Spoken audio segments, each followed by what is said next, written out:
గుడ్లు బంగాళదుంప ఏమి చేస్తాను చూస్తాను, ఎంచాక వేస్తే వేస్తాను. అండి ఎలా ఉన్నారు?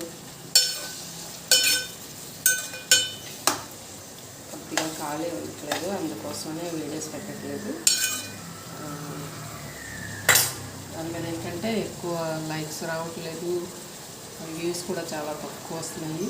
ప్లీజ్ లైక్ చేయండి, షేర్ చేయండి, సబ్స్క్రైబ్ చేసుకోండి. ఎవరికి సపోర్ట్ చేశారు, ఇటు ముందు కూడా సపోర్ట్ చేస్తారని నమ్ముతున్నాను. Thank you so much.